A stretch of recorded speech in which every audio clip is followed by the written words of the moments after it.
औज़ुबिल्लाहि मिनश्शैतानिर्रजीम बिस्मिल्लाहिर्रहमानिर्रहीम। दोस्तों अस्सलाम वालेकुम।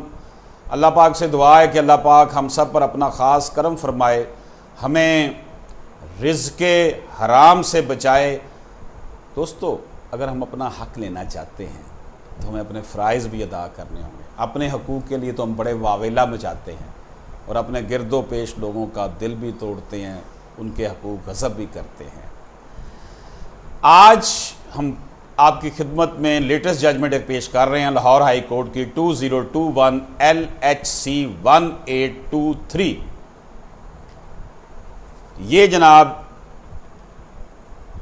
हमारे सामने लाहौर हाई कोर्ट की जजमेंट है और इसका नवान है Anwari Begum versus Mohammad Akram, civil revision number 3438 of 2012।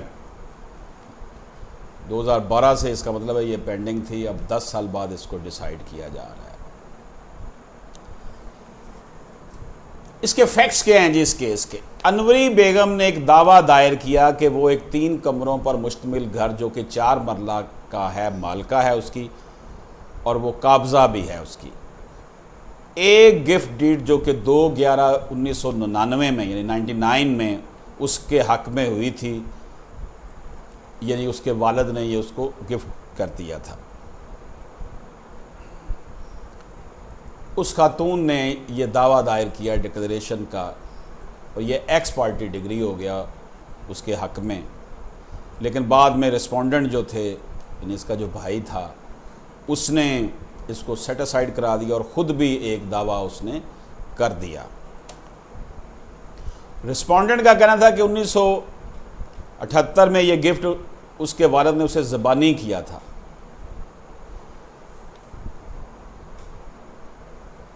Registered gift deed जो कि अनवरी बेगम के हक़ में हुई थी उसको ट्रायल कोर्ट ने गैर मौसर करार दे दिया। रिस्पोंडेंट ने भी अलहदा से इस्तक़रार हक़ का दावा किया। दोनों दावा जात को कंसोलिडेट कर दिया गया, इकट्ठा कर दिया गया और दोनों की शहादतें हुई। अदालत ने अनवरी बेगम के ख़िलाफ़ और मोहम्मद अकरम के हक़ में फ़ैसला दे दिया। अनवरी बेगम चूँकि मुतासरा फ़रीक था इसलिए वो डिस्ट्रिक्ट कोर्ट में अपील में गई और ये अपीलें 19/10/2011 को मुस्तरद हो गई और ये केस अब हाई कोर्ट के पेश नज़र था। दोनों फरीक ये कह रहे हैं कि ये घर उनके वालिद ने उसे गिफ्ट किया था।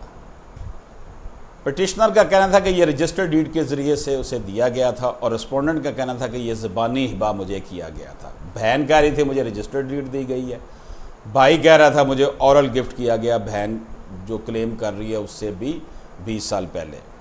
ताहम अनवरी बेगम यानी पिटिशनर ये साबित नहीं कर सकी कि कब, कहाँ और किस वक़्त और किन गवाहान के सामने उसे हिबा किया गया था और उसे यह घर उसके हवाले कर दिया गया था। अनवरी बेगम का खामन इस केस में गवाह है और वो ये साबित नहीं कर सका कि रेवेन्यू के अमले के सामने इस गिफ्ट डीड को रजिस्टर्ड किया गया। ताहम खामन होने की बिना पर वो इंटरेस्टेड पर्सन है कि उसने उसके हक़ में गवाही दी होगी। मज़ीद ये कि गिफ्ट डीड इनके वालिद मोहम्मद रमज़ान यानी जो गिफ्ट डीड है उनके वालिद मोहम्मद रमज़ान का, उसके ऊपर शनाख्ती कार्ड नंबर भी दर्ज नहीं है। हत्ता के शहादत के दौरान मोहम्मद रमज़ान ज़िंदा था लेकिन उसको पेश नहीं किया गया। लेकिन जब अभी खातून ने केस किया था, एक्सपार्ट करवाया, उस वक्त उसे पेश करके उसका बयान दिलवा दिया। लेकिन जब कंटेस्टिंग मैटर आया, दोनों फ्रीक एक दूसरे के ख़िलाफ़ आ गए, उस वक्त फिर उसने रमज़ान को पेश अपने वालिद को नहीं किया। और जब उसने उसको पेश किया था एक्सपार्ट डिग्री में, उस वक्त उसकी 90 बरस उम्र थी और वो ये अपने बयान के कॉन्सिक्वेंसेस को नहीं समझ सकता था और उसे अगर उसने उस वक्त उसे पेश कर दिया था अदालत में जब एक्सपार्ट डिग्री कराई और बाद में जब वो चैलेंज होगी तो फिर दोबारा भी उसे पेश करना चाहिए था, जो उसने नहीं किया। इससे पता चलता है कि नीयतों में फतूर किया था।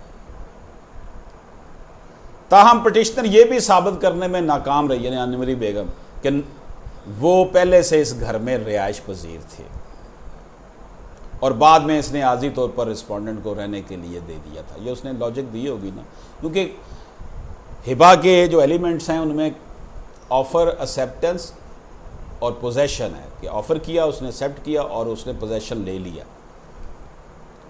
जहाँ तक रिस्पोंडेंट के क्लेम का ताल्लुक है, यानी उसके भाई का, उसके मुताबिक ये ज़बानी हिबा था, लेकिन वो साबित नहीं कर सका कब, कहाँ और किसके सामने से गिफ्ट ऑफ़र किया था।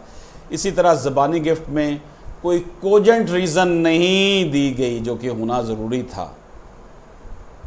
मौजूदा रेस्पोंडेंट जब गवाही दी तो उस वक्त 11/7/2011 था और उसका कहना था कि उसकी उम्र 45 साल बनती थी। मौजूदा रेस्पोंडेंट ने यह गवाही दी कि जब उसे गिफ्ट हुआ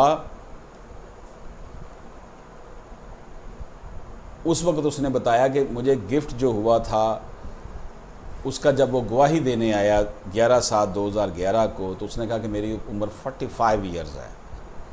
तो इसका मतलब यह है कि गिफ्ट डीड जो 1978 में आई थी तो उस वक्त उसकी उम्र सिर्फ 12 साल की बनती है, जबकि उसने अपने बयान में कहा कि जब मुझे गिफ्ट दिया गया उस वक्त मेरी उम्र 24-25 साल थी। इसलिए ऐसे बंदे की बात पर यकीन, गवाही पर यकीन नहीं किया जा सकता जो एक ही स्टेटमेंट में 2 कंट्राडिक्शन दे रहा है। अदालत ने दोनों को प्रॉपर्टी देने की बजाय वापस मोहम्मद रमज़ान को दे दी, यानी मोहम्मद रमज़ान तो फौत हो चुका था लेकिन उसके पास चली जाएगी और बाद में कानून के मुताबिक इनमें तकसीम हो जाएगी, जो वारसाना, यानी कि बेटी को सिंगल और बेटे को डबल चली जाएगी। ये फ़ैसला जनाब लाहौर हाई कोर्ट का था और ऑनरेबल लाहौर हाई कोर्ट ने बड़ा अच्छा ये फ़ैसला किया। ये भी शाहिद बिलाल हसन साहब की कोर्ट से हुआ। अब ये 10 साल हाई कोर्ट में रहा है केस। तो अब ये सूरत हाल जो है ये बड़ी तकलीफ़ दह है कि इसको जल्दी निपटना चाहिए अदालत में इन केसेस को। अल्लाह पाक हम सब पर अपना ख़ास करम फरमाए और ये जो लिटिगेशन हुई है वरासती हक़ में हिबा के नाम पे, तमलीग के नाम पे जो मुसीबतें पड़ी हुई हैं, अल्लाह पाक इससे हमें बचाए और हमारे हुक्मरानों को इसके हवाले से कोजेंट स्टेप उठाने की तौफीक अता फरमाए। शाख तमन्ना हरी है जली तो नहीं, इश्क की आग बड़ी है बुझी तो नहीं। मैं ये समझता हूँ कि हाई कोर्ट को जल्दी फ़ैसले करने चाहिए और इस हवाले से ये जो बात है इस फैसले में जो जस्टिस साहब ने लिखी है कि इन view of the above the learned courts below have misread and non-read evidence on record and have committed material illegalities and irregularities while passing the degree in favor of the respondent, declaring him to be owner in possession of the disputed property on the basis of oral gift. As such, the same cannot be allowed to hold filed further. इसका क्या मतलब है? मतलब ये है कि जो नीचे बैठे हुए जजेस साहिबान हैं वो सही फैसले नहीं कर रहे, इर्रेगुलरिटी भी और इलीगैलिटी भी कर रहे हैं। उनको कौन पूछेगा जो लोगों का टाइम ज़ाया कर रहे हैं, पैसे ज़ाया कर रहे हैं। इजाज़त दीजिए, अल्लाह हाफिज़।